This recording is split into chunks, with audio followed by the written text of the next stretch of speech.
भगवान बाबा हनुमान जी को प्रणाम, महान त्यागी बाबा जुमदेव जी को प्रणाम, परमात्मा एक सभी को मेरा नमस्कार जी।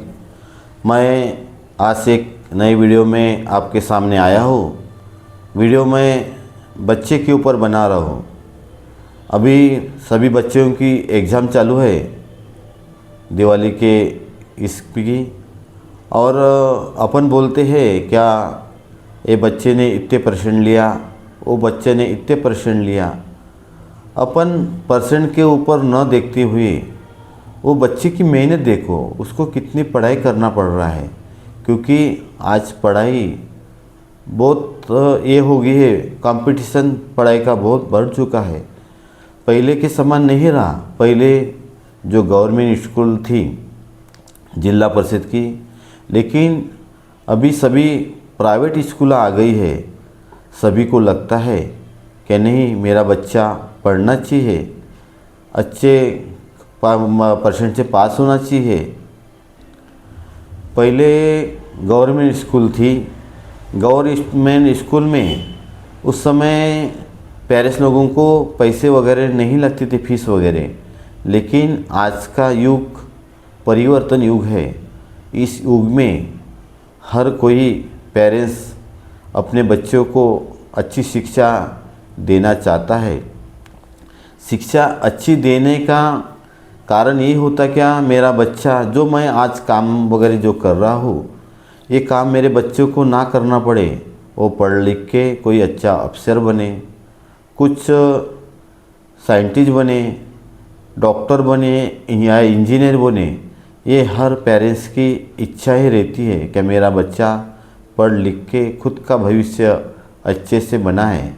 लेकिन क्या है, आज कंपटीशन का ज़माना आ गया है। कंपटीशन इतना बढ़ गया है। नहीं, मेरे बाजू वाला के लड़का केजान में जाता है और मेरा लड़का कोई दूसरी स्कूल में जाता है, तो मैं भी अपने लड़के का एडमिशन कोई अच्छी स्कूल में करना चाहता हूँ। लेकिन पेरेंट्स इतना विचार नहीं करते। वो पढ़ाई के लिए, बच्चे के लिए दिन रात मेहनत करते हैं और मेरा बच्चा अच्छे से पढ़ना चाहिए करके उसको कुछ भी कमी नहीं होने देती है। तो पेरेंट्स जो मेहनत कर रहे हैं वो किस लिए कर रहे हैं? वो अपने बच्चे के लिए कर रहे हैं कि मेरा बच्चा पढ़ लिख के कुछ अच्छे से बने, कुछ अच्छा नाम रोशन करे। क्या नाम अच्छे से, यानी मेरा बच्चा पढ़ लिख के बाद डॉक्टर बना तो कैसे बना? तो अपन इस मार्ग में, परमात्मा एक मार्ग में जो अपने बच्चे हैं, वो सभी पेरेंट्स से मैं एक विनती करना चाहता हूँ कि आप अपने बच्चों को प्रोत्साहन दो, उसे पढ़ने के लिए बताओ। क्या नहीं बेटा, आप पढ़ाई करो बाबा के सामने रख कर। क्या मैं इतनी पढ़ाई कर रहा हूँ, मुझे अच्छा परसेंटेज वगैरह आना चाहिए और मैं तत्व शब्द नियम के माध्यम से चलूँगा। अब देखिए कि एक क्लास में 50 बच्चे रहते हैं। 50 बच्चे सेम मार्क नहीं लाते, क्योंकि उसे टीचर, सभी जो उनकी टीचर है वो सभी को सेम पढ़ाती है कि नहीं 50 बच्चे हैं तो मैं ये बच्चे को अलग पढ़ाऊँगी, वो बच्चे को अलग पढ़ाऊँगी। ऐसा कभी नहीं होता है। वो एक टीचर सभी बच्चों को ब्लैक बोर्ड के ऊपर सेम पढ़ाती है। अब पढ़ना या ना पढ़ना वो बच्चे के बुद्धि के ऊपर डिपेंड करता है। क्या वो उसमें से कितने गुण ले सकता है, कि मैडम ने जो अपने को बताया है कि सही में इसमें से मुझे समझ में आ रहा है कि नहीं आ रहा है। नहीं समझ में आए तो उनको पूछना चाहिए, सर मुझे ये क्वेश्चन नहीं समझा, कि नहीं तो ये क्या इसके बारे में कैसा है, उनसे डिस्कशन करना चाहिए। तो डिस्कशन कौन से बच्चे करते हैं? जो सबसे पीछे बैठे वो बच्चे डिस्कशन नहीं करते, वो सिर्फ बातें करने में ही लगे रहते हैं। क्या जो सामने जो टीचर और सामने के जो बेंच पे बैठे हैं वही बच्चे अपने मिस से बात करते हैं कि मैम मुझे ये कुछ समझा नहीं है, तो आप मुझे समझा के बताइए। और जो पीछे के बच्चे वो मस्ती करने में रहते हैं, वो ध्यान नहीं देते। और अपन बोलते अरे वो लड़के ने इतने परसेंट लिया और वो तूने क्यों नहीं लिया। ऐसा बच्चे में कॉम्प्रोमाइज़ मत करो, उसकी बुद्धि के ऊपर ध्यान दो क्या सही में मेरा बच्चा उस लायक है क्या, उतने परसेंट वो ले सकता है क्या। अपन बच्चे के ऊपर प्रेशर डालना बहुत गलत है, क्योंकि अपन प्रेशर डालते बच्चे को, नहीं क्या तू पढ़ाई कर, ऐसा नहीं, क्योंकि उसकी बुद्धि भी ये है, क्योंकि पढ़ाई तो उसे करना ही पड़ेगा, क्योंकि उसको अच्छा इंसान बनने के लिए पढ़ाई करना बहुत ज़रूरी है, इसलिए पढ़ाई उसको करना ही पड़ेगा, क्योंकि पढ़ेगा नहीं तो सीखेगा कैसा। इसलिए उसका काम उसे करना चाहिए। उसके पेरेंट्स काम धंधा करके पैसे कमाएंगे, तो उसके पेरेंट्स को वो काम धंधा ही करना है, जो भी काम करता होगा। किसी के बिजनेस रहते हैं, किसी के व्यापार रहते हैं, तो उस हिसाब से वो लोग काम करते हैं। लेकिन जो बच्चा पढ़ रहा है उसे पढ़ाई भी करना पड़ेगा। और जो उसकी बुद्धि का विकास कैसे, क्या वो सही में वो जो मैम बता रही है वो उस बच्चे को समझ रहा है क्या। अगर समझ रहा होगा तो वो उसके हिसाब से पढ़ाई करेगा। नहीं तो मैडम ने पढ़ा दिए, स्कूल में अपन लिख लिए, वो बुक लाके घर में अपन जमा दिए, उसका अपने को रिवीजन करना पड़ेगा। क्या नहीं, मेरे मैडम ने आज स्कूल में क्या पढ़ाया है, क्या नहीं पढ़ाया है, उसके ऊपर मैं पढ़ूँगा। और दो सब यानी पढ़ेगा तो अच्छे से उसको मार्क्स आएंगे। तो पढ़ने के लिए बच्चे कैसे करते हैं, उसकी कॉपियाँ इनकम्प्लीट रहेंगी, कभी वो दूसरे स्कूल में रहेगा मस्ती करते रहेगा, फिर दूसरे बच्चे की कॉपी लाके वहाँ लिखते रहेगा। ऐसा बहुत से बच्चों के साथ में होता है। तो कैसा बच्चे के ऊपर भी ध्यान देना ये पेरेंट्स का काम है। नहीं ऐसा थोड़ी है कि अपने को बच्चे को अपन भेज दिए तो वो बच्चे देखते रहेंगे क्या करना ना करना। पेरेंट्स का काम है बच्चे के ऊपर भी ध्यान देना चाहिए, तो ही बच्चा पढ़ेगा। अपन उसके ऊपर प्रेशर ना डालें, वो बच्चे को बताए कि बेटा तू सुबह ही जब विनती करता है तो बाबा को बता, क्या बाबा मैं पढ़ाई कर रहा हूँ। अगर उसको याद नहीं रहता होगा, अपने बच्चों को याद नहीं रहता होगा, तो आप बता, उसको बोलो कि आप बाबा से विनती कर बेटा, क्या बाबा मैं जो पढ़ रहा हूँ ये मुझे याद नहीं रह रहा है, मेरा बुद्धि का विकास करो, मेरे को जो मैम सिखाया है वो मुझे याद आना चाहिए, मेरे समझ में आना चाहिए।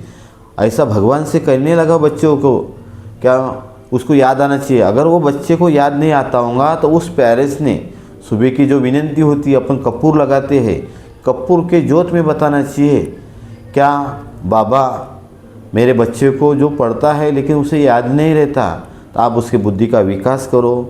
आप भगवान को अगर बताओगे तो भगवान अपना कमज़ोर नहीं है, इतने बड़े बड़े जो दुख को दूर किया है वो बच्चे की बुद्धि का विकास भी अपने बाबा कर सकते हैं। क्योंकि महान थे कि बाबा जुमदेव जी के पास बहुत बड़ी शक्ति है।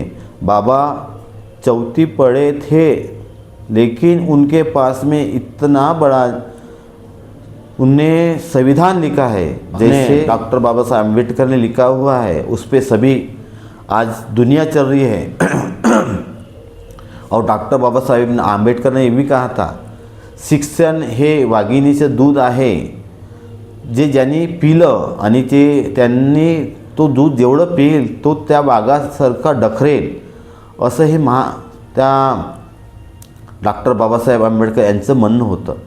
तो अपने को डॉक्टर बाबा साहेब आंबेडकर के भी विचार अपने मन में रखते हुए और वैसे ही इस मार्ग का संविधान महान त्यागी बाबा जुमदेव जी ने 4 तत्व, 3 शब्द और 5 नियम इस आधार पे इस मानव धर्म मार्ग की निर्मित की है। बाबा को कैसे जैसे जैसे उनके ऊपर प्रसंग आते रहे वैसे वैसे, पहले 4 तत्व थे, ऐसे ही माध्यम से इस मार्ग में अनुभव आते रहे और अनुभव के माध्यम से ही बाबा ने नियमावली बनाए हैं। नियमावली में इसका सॉल्यूशन सभी लिखा हुआ है। अपने को नियमावली पढ़ना बहुत ज़रूरी है। नियमावली इस मार्ग की मार्गदर्शिका है, उस पे सभी दुखों का निवारण अपने इसमें होता है। तो आप सभी से मेरी विनती है, क्या गट नंबर 9 में बाल अभ्यास चर्चा बैठक हर संडे को 7 से 8:30 का टाइम रहता है। आप सभी पालकों से मेरी नम्र विनती है कि आप सभी अपने बच्चों को इस आठोड़ी चर्चा बैठक में भेजिए। इसकी वजह से उस बच्चे की बुद्धि का विकास होगा और वो बच्चा पढ़ लिख के कुछ अच्छा बनेगा, तो उस बच्चे की वजह से आपका भी नाम होगा, नहीं देखो वो आदमी ये काम करता है, जुड़ाई प्लास्टर का करता है, या कोई ऑटो चलाता है, कुछ भी काम करता है, या कोई कबाड़ी का काम करता है, तो उसका बच्चा देखो आज डॉक्टर बन गया, कोई टीचर बन गया, कोई इंजीनियर बन गया, तो उन बच्चे के वजह से पेरेंट्स का नाम होगा। इसीलिए आप सब पेरेंट्स लोगों से मेरी नम्र विनंती है, आप सभी जन अपने बच्चे की तरफ ध्यान दीजिए और उस बच्चे को प्रोत्साहन कीजिए, क्या तू बाबा से बोल, बाबा को बोल, क्या मुझे अच्छे से याद आना चाहिए, मेरे जो मैंने पढ़ाई किया हो वो मेरे को परिपूर्ण आना चाहिए। उस माध्यम से बाबा सभी को अच्छी बुद्धि का विकास करेंगे और उनका अच्छे से ही जो अच्छे परसेंट से पास होंगे और बाबा का भी नाम रोशन होगा। इस मार्ग का कोई अगर लड़का कोई अच्छे इस पे पोस्ट पे बैठेगा तो नहीं कहा अरे कौन है, अरे परमात्मा एक मार्ग का एक लड़का है, इसके कार्य किससे चालू है, अरे इस मार्गदर्शक से चालू है। इनके तरफ जो सेवकों के बच्चे जाते हैं, सेवक बताते कि ये बच्चा पढ़ता नहीं है, ये सिर्फ गेम खेलते रहता है, ये मोबाइल खेलते रहता है, ऐसी शिकायत इन मार्गदर्शक की तरफ बहुत जाती है। और मार्गदर्शक लोग उनको बाबा की शिकवन सामने रखते हुए ही उन्हें बताते हैं कि नहीं बेटा अब की एग्ज़ाम चालू है अभी एग्ज़ाम चालू है तो आप पढ़ाई की तरफ ध्यान दो, मोबाइल की तरफ मत ध्यान दो। तो उस जो मार्गदर्शक जी है उनके शब्द भी बच्चे सुनते हैं, क्योंकि उन्हें लगता है मार्गदर्शक जी हमें गलत नहीं बताएंगे, और मार्गदर्शक जी जो बाबा की शिकवन है वही अपने को समझा के बताते हैं। उस माध्यम से वो परिवार आज सुखी समाधानी जीवन जग रहा है। बाबा ने क्या दिया है, मार्गदर्शक को एक शब्द दिया है, आप दुखी कष्टी मानवों को जगाने का कार्य करो। ये लोग वही कर रहे हैं मार्गदर्शक जी लोग, इन्हें कोई पेमेंट मिलता है नहीं, लेकिन ये बच्चों को या परिवार को उनको टाइम देते हैं और उन्हें बताते हैं नहीं बेटा आप ऐसा ऐसा करो तो आप सामने जाओगे, नाम रोशन होगा और मार्गदर्शक जी का भी नाम रोशन होगा। अरे किस मार्गदर्शक जी इनके कार्य चालू है, तो उन लोगों का भी नाम आगे आता है। इसीलिए आप सभी से मेरी नम्र विनंती है, आप सभी से अपने बच्चों को प्रोत्साहन कीजिए और ऐसे ही वीडियो मैं आपके सामने पेश करते रहूँगा। और मेरे वीडियो को ज़्यादा से ज़्यादा लाइक कीजिए, सब्सक्राइब कीजिए और शेयर कीजिए। सभी को मेरा नमस्कार जी।